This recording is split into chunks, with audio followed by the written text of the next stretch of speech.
What is the Build America Caucus? Congressman Josh Harder is one of the founders of the Build America Caucus, which is a new bipartisan caucus in Congress focused on removing red tape and helping get things built faster. He joins the podcast today to discuss why this caucus is so badly needed. We also talk about why he still believes in bipartisanship and what policy changes excite him most in areas like energy, housing, infrastructure, and more. As always, thank you for listening to the New Liberal Podcast. If you want to support the podcast or you want to support the work that we do at the Center for New Liberalism, the best way to do that is by becoming a member.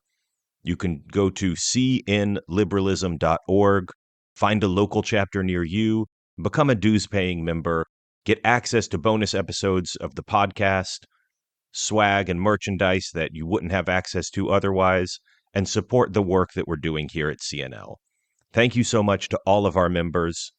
Thank you for listening one more time, and enjoy the episode.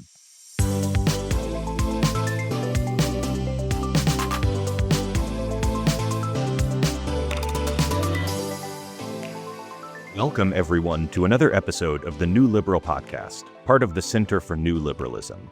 I'm your host, Jeremiah Johnson, and joining me today is Congressman Josh Harder. Congressman, welcome to the show.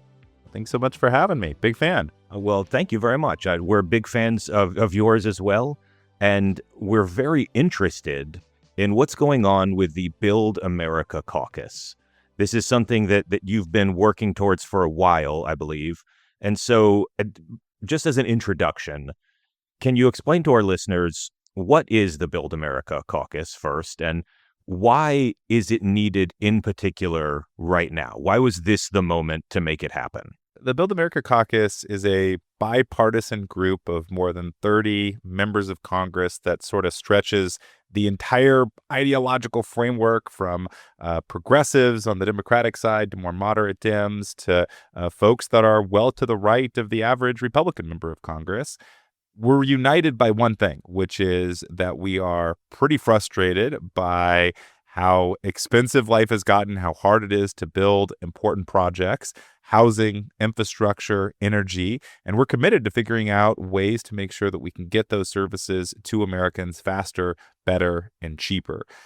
This was really born out of a sense of shared frustration after some of the bills that we fought for, put blood, sweat, and tears on the line, the Inflation Reduction Act, the American Rescue Plan, the bipartisan infrastructure law during the Biden administration, that frankly, myself and many of our members have just been really disappointed by what results folks have actually seen. If you weren't paying close attention, you probably missed most of the improvements. We actually have not seen those bills achieve the promises that we were hoping for. We haven't accelerated clean energy across the country the way that we need to. We haven't brought down housing prices. It's not like mass transit and highways and infrastructure are where they should be. They're still spending tens of billions of dollars without actually putting enough shovels in the dirt. So that's what this caucus is intended to try and fix. Yeah, it seems like one of the big stories of Joe Biden's presidency, one of the narratives that's going to live on, is that there's this enormous level of success at getting big bills passed. There's multiple big $1 trillion bills that have really, really ambitious goals, and we get them through Congress, and then after that success, there's a failure of many of these parts of these bills to actually just effectively do anything, to get the money out on time, to actually get shovels in the ground. It seems like that's what's needed in the moment. I'm curious your view of was there any specific moment when you realized these bills are not doing what we hoped they would do? Like they're stopped, they're stuck. Was there some specific reform or some specific thing that just made you realize this is not working and I've got to take action? I do think that sense accelerated during the Biden administration, but this has been in existence for a long time. I mean, we have been putting glue on the wheels of government for many, many years now. what's really, I think, accelerated over the last couple of years is just how obvious it's become to everybody, because we're now paying the price, quite literally, in the form of higher housing, higher electricity prices, and all the rest. But, ultimately, I ran for office because I thought that the bottlenecks to progress on the ideas that I cared about were not a lack of great businesses or entrepreneurs or doctors or scientists, but on every issue, whether it's climate change or healthcare innovation or the cost of living, the bottleneck is almost always government processes. And I think this was certainly something that I've seen vividly over the last couple of years. But, one project that I think about a lot is a bridge in my hometown in Modesto, California, where I drove over it every day to go to school. And it's absolutely decrepit. It's now school buses are banned from driving on this bridge because it's so unsafe. And it was one of the main things that I talked about to our community about why we needed to pass the bipartisan infrastructure law. We passed it. Fantastic. We were so excited. Finally, we could fix this bridge that's been long overdue for a renovation. And then I realized it was going to take 15 years to actually get this bridge fixed. An entire new generation of students having to, walk across or, make other ways to their school. And that's just, I think, one example of how much we failed the American public because it's so hard to actually get the improvements in everyday life that we need. I really want to get into the weeds of policy with you because I'm a policy nerd. I like to wonk out over that kind of stuff. But Love it. before we do that, before we get into that, because once I do that, we're not going to escape that rabbit hole. There's no coming back. But before that, I want to talk about the grubbier side of all this, which is politics. In a beautiful world, we could all just be policy nerds and just talk about technical details of policy. But politics do matter. And really, I think like on this podcast, all of our listeners, all of our members at the Center for New Liberalism are going to agree on the policy merits of what we're talking about, that we need to build more stuff and it needs to happen faster. But how does this play politically? And I'm curious to ask you specifically this because you are somebody who's actually out there winning a swing district. I believe without looking it up, I think you were like 52-48 in your most recent election, and that you won your district, but that district actually voted for Donald Trump. Is that correct? Correct. I'm one of the few Democrats in the country to win in a Trump seat. And so I think you would have a valuable perspective on this, as in this is good policy. I fully believe that. But can it also be a winning political message? Yeah. Is this the kind of thing that voters will care about if it's sold to them in the right way? Yeah, I think that's right. Look, I worked in business before coming into public policy, and there's a saying in business that in the short term, the stock market is a weighing machine or a voting machine. In the long term, it's a weighing machine, meaning that you can get by for a limited amount of time based on a great narrative. But over a much longer period of time, it's pretty clear whether or not your business is succeeding and creating a long-term sustainable growth or not. And I think the same is true for our politics, where you can absolutely lie to some folks for a certain amount of time, but ultimately folks are going to look around, and if their lives haven't gotten better, if the potholes in front of their street haven't gotten fixed, if their prices haven't gone down, they're going to blame the folks in charge. And I think one of the problems that we've had, especially in blue states, is people are now associating the failures of governance with the Democratic Party. And in some cases, absolutely correctly. California, New York, New Jersey should be shining beacons on a hill of how great life looks like when you elect Democrats to supermajorities time and time again. And yet, we don't. There's a lot of great things going on in California, but I certainly don't think in general it's because of our political system and the decisions made by our political leadership. And so I actually think this is existential if we're going to be able to move forward as a country on a policy direction, but also as a party to be able to prove to folks that we can actually get stuff done. Because, voters in my district, which is a very purple community that is pretty dissatisfied with how things are going across California, are looking for somebody who's actually going to be able to solve those problems. Trump comes to California time and time again and says, we don't want the rest of the country to look like California. a lot of my voters agree with him. And so the antidote to that sense politically is disproving that and making sure that we can actually put in place the reforms to make life affordable, accessible for folks, and to build that governance and those public services that people deserve and, frankly, what they pay for, given how high our tax rates already are. Now, I can't tell you how much I agree with all of that. And like, this is just, I think kind of what you're talking about is there's a positive feedback loop Yeah. with good policy leading to good politics. If people can see what you're doing, then they're going to believe in it more than if they can't see what you're doing, obviously. It's imperfect. I mean, we talked about deliverism, and during the Biden administration, that was one of the hopes that we had for the 2024 election. I certainly think the timing of a lot of those policies, because we didn't get them out of the door, certainly did hurt. It's not perfect, but again, I think it is absolutely critical that the Democratic Party becomes focused on government reform. The fact that the Republicans put in place DOGE before we did is absolutely unforgivable, and that's something that we need to fix. We need to make sure that we are absolutely furious with how slow the pace of change is for folks, because, frankly, most voters already are.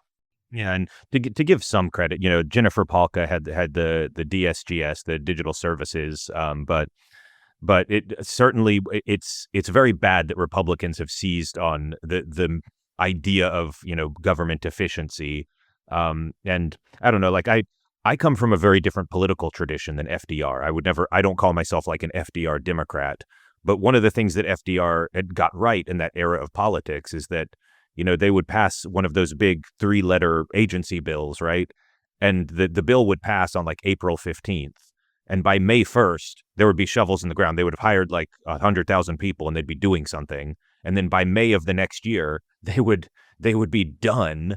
And like the agency would have actually closed up shop because it had spent all of its money and it was done. Yeah. And like in 1 year's time, and it had built a bunch of stuff that everybody could see, like big physical projects. And while I'm not an FDR guy classically, like there's a benefit to that. Like people want to be able to see what you're doing. And conversely, you can only hide for so long from the fact that like inflation is really high, or people see public disorder in the cities or whatever. Like you can't defy gravity if people are seeing what's in front of them.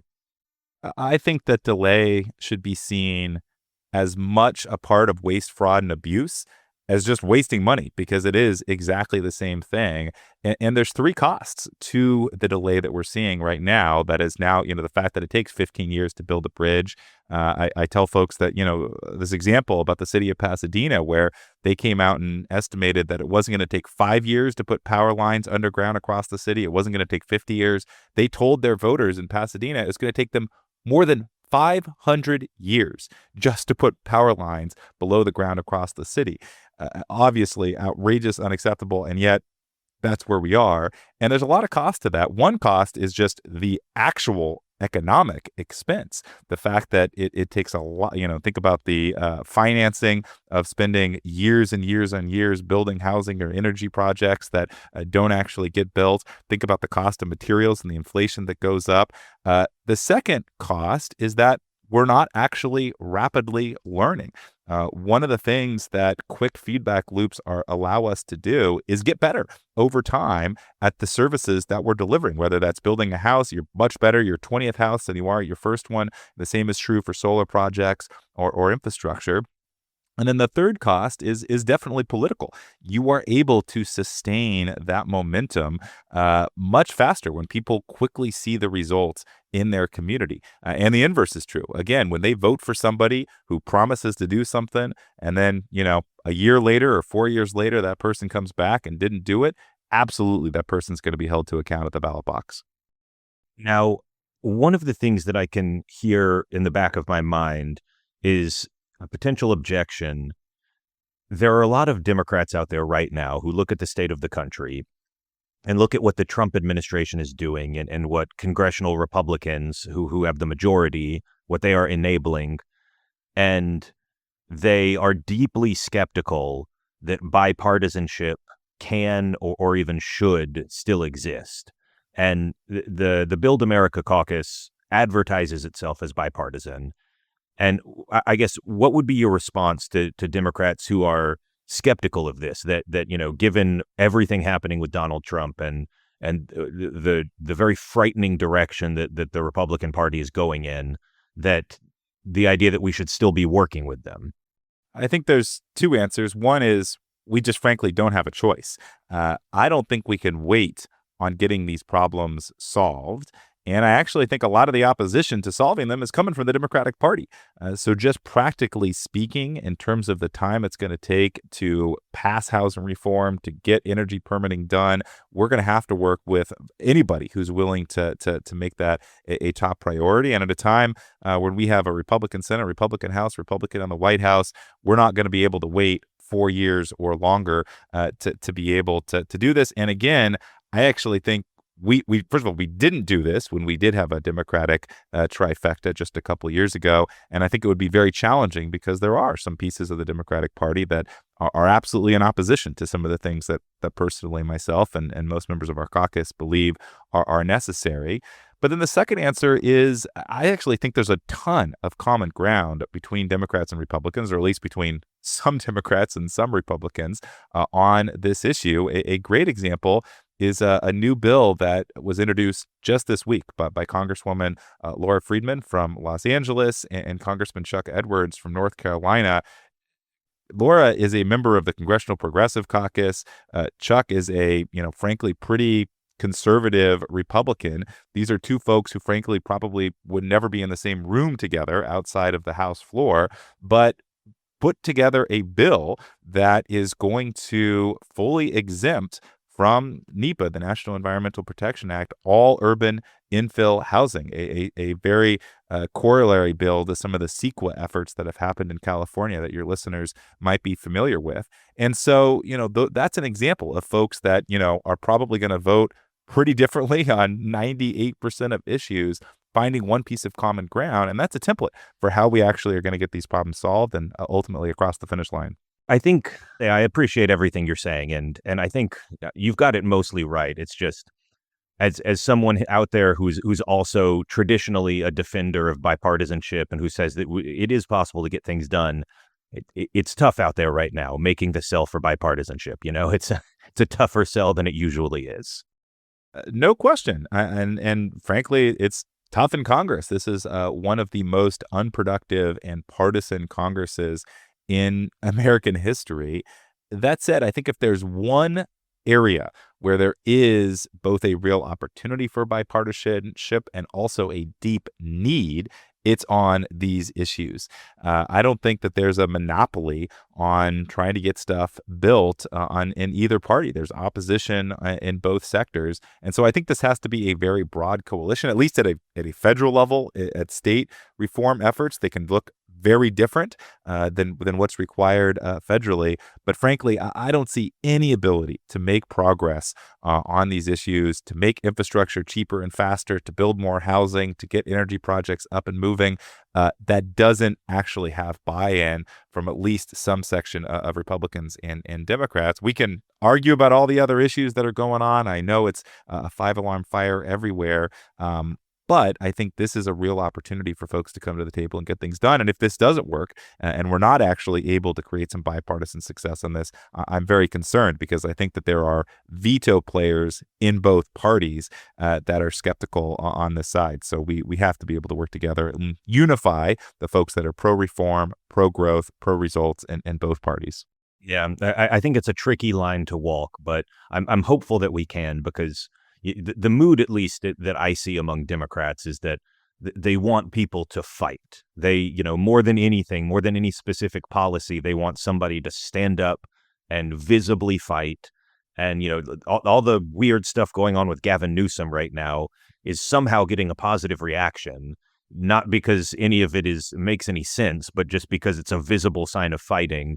And I don't know, maybe there is a way to kind of do both at the same time, to fight really hard for the things we believe in and to look like we're fighting, to be, visibly resisting what's the authoritarian power grabs, the lawlessness, while still trying to pass good policy where we can. Like, the selling point for all this stuff is just it's going to make life better for everyone. So why would we not do it?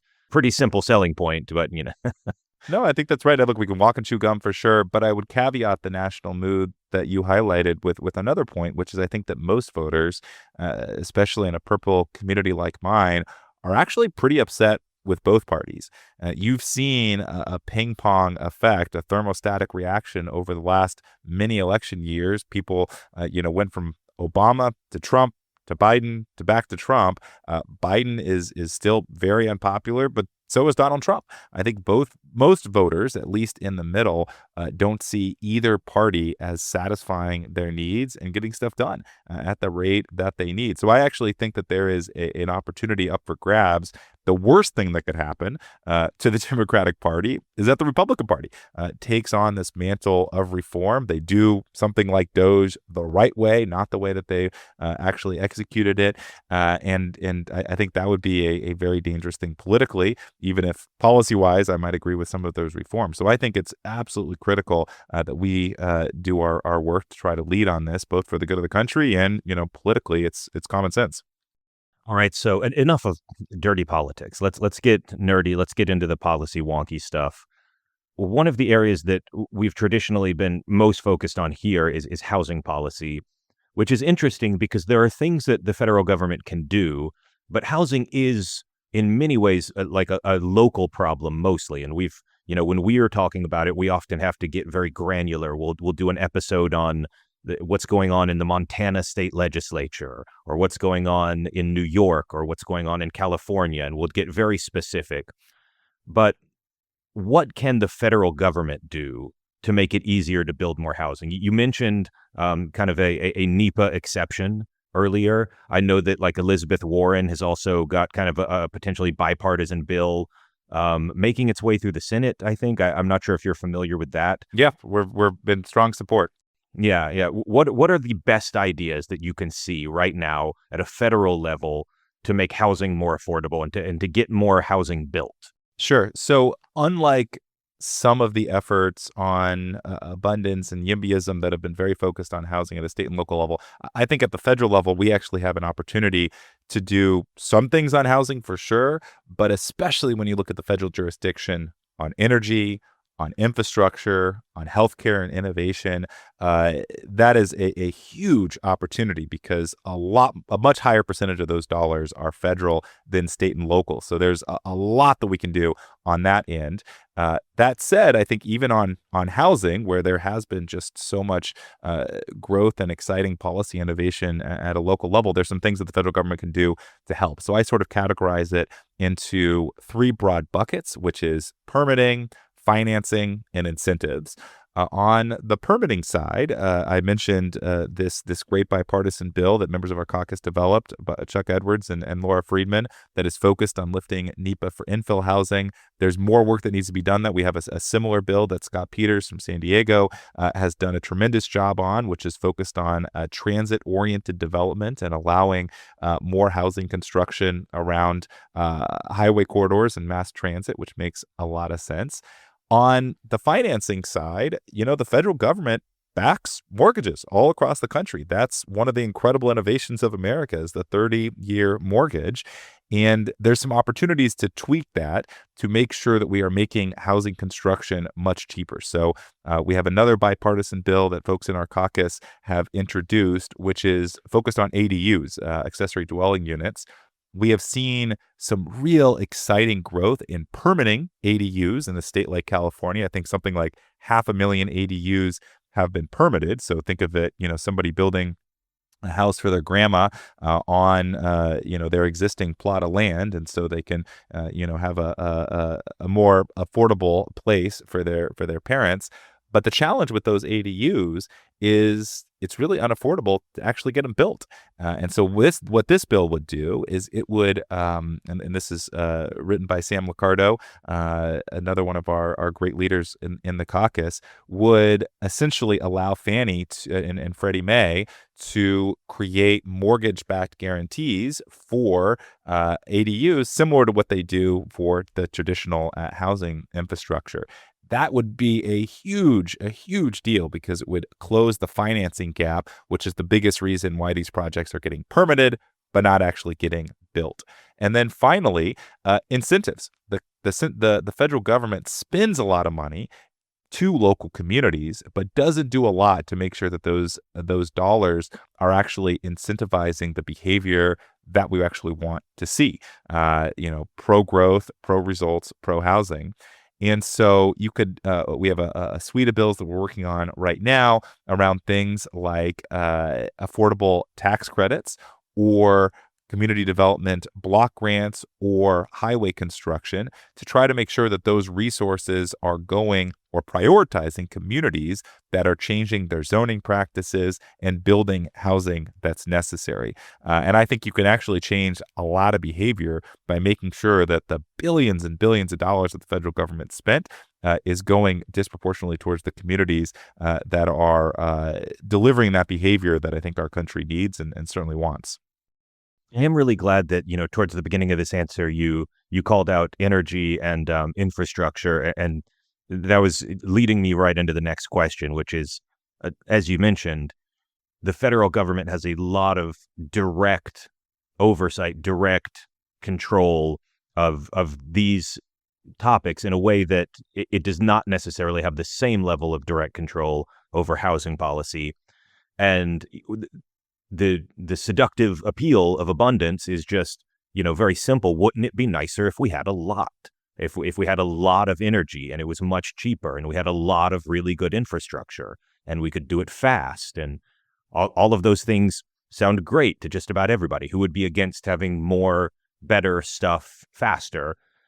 But of course, the trick is, how do we get there? So kind of a similar question on in areas like this, in areas about green energy or infrastructure, whether that be bridges in your hometown, whether that be the Second Avenue subway where I am in New York. What are kind of the highest leverage things that you can see that we can do to make these things happen faster? Yeah. First of all, I totally agree with you on the fact that this often sounds good, but can have an awful lot of opposition. We launched the caucus, and a very senior member of Congress came up to me and said, "This is phenomenal. This is the most important problem we have in the United States. It is, been an issue I've been working on for decades. I've been trying to get a project built in my community for 20 years, and it still hasn't gotten built. Thank you so much for doing this." And I said, "Absolutely. Do you want to join?" And this member of Congress said, "Absolutely not. I don't want to have anything to do with this. I'm glad you're doing it, and good luck with it. But I'm absolutely not going to be a member and probably not going to support anything you're doing, even though I think it's necessary." I know you can't. I know you can't, but I'm so tempted to ask for a name. And I know you can't, but just what letter does their name start with? It's a reaction that's all too common. I mean, this was not the only person to have that reaction, which is excited that we're doing it, excited that somebody else is doing it, but also understanding the political costs that are going to come with actually getting these bills done. So I hear you. Everybody loves the results. Getting this, none of us, I think, are unaware of just how challenging it's going to be to get this to get some of this done. But we're working right now on two things. One is stuff that can happen even over the next year, and then second, longer term proposals to actually make sure that we can make a clear long-term path for where we need to go on these areas, even if those bills might not pass with this president or this particular caucus. On infrastructure, there is a lot that can be done. We're working on trying to expand some fast track permitting. So there's something called Fast 41, which is an existing infrastructure fast track permitting authority that already exists in federal legislation, but isn't all that effective, isn't particularly well used, and still is, even though it's called fast, is actually way too slow. And so trying to build on that and expanding it, making more projects eligible is a big piece of what we're trying to do. Trying to streamline more categorical exemptions, which your listeners may be well aware of, but are basically making sure that you can create more by right infrastructure and not have to ask for permission before building certain types of projects. Think about a bus stop. Right now, building a new bus stop, you have to go through the same NEPA process that you do building a new highway. That doesn't make a lot of sense. We want more bus stops. We want to incentivize buses and mass transit. And so we should be providing categorical exemptions for projects that are clearly every single bus stop is a winner from a clean energy perspective. Not saying they should all be built everywhere, but saying that it doesn't need to go through the same environmental permitting because it's a win for the environment almost by definition. You're preaching to the choir here on buses, man, because look, trains are sexy. Everybody wants to talk about trains because they're like this big picture of historical, there's a lot of America tied up in trains, and mass transit systems are fun, but like buses are the workhorse Sure. of mass transit, the real workhorse. Like they're not sexy, but buses get it done. Yeah, absolutely. Absolutely. And that's, another thing that we're working on, which is making sure that transit agencies for buses and trains have to go through, are allowed to go through the same procurement steps as highway projects. Highway projects get an awful lot of wiggle room in how they get built, going back to the, original highway legislation that built the country many decades ago. But mass transit projects, bus stations are held to a much higher environmental standard, which doesn't make any sense. If anything, it probably should be the opposite. But another effort that we're working on is trying to level the playing field and make sure that all transportation projects are at least held to the same standard, which would be a huge win for those transit agencies that have to jump through far more hoops. I certainly hope we get there. And I guess there's nothing to do but just keep fighting. This is something that would make life better, so it's worth fighting for. I want to close with the traditional question that we often ask here. What can people do who are listening to this episode to help make this a reality? Now, obviously, on this podcast, when we're talking about housing, we're talking about local issues. We do a lot of advocating for people to kind of show up on a local level and show up to your city council meeting, talk to your local government, try to convince them that there's a real constituency out there, that people want more housing built. They want the local government to do things fast. But on a national level, if there's somebody out there who thinks, I might be living in one of those districts where my representative is a Democrat, but I'm not sure they're on board with this. What can that person do in a practical way to actually influence this national conversation? Should they be calling their office? Should they be, trying to set up a meeting with their congressman? What do you recommend for somebody who wants to make a difference but isn't sure how? I think it's pretty impressive just how fast things have moved over the last 3 to 5 years. I think the speed at which this movement has materialized is really exciting. And the feedback that we've gotten from launching this caucus is just that the demand out there is real. People are excited. Obviously, we've got to get a lot of stuff done. But I think it's very clear to me that the time is ripe and that things are accelerating much faster than even I hoped when we launched this a couple months ago. My goal is within the next couple of months to have a suite of priority bills at a federal level that are bipartisan and supported within our caucus on these areas that folks can then promote to their local member of Congress and make the case for why we need to be doing these actions and making it easier to build housing and infrastructure and the rest. So hopefully there will be a lot more to do over the next couple of months. But I think in the time being, making the case to your elected leaders at all levels and then trying to shine a spotlight on the success stories.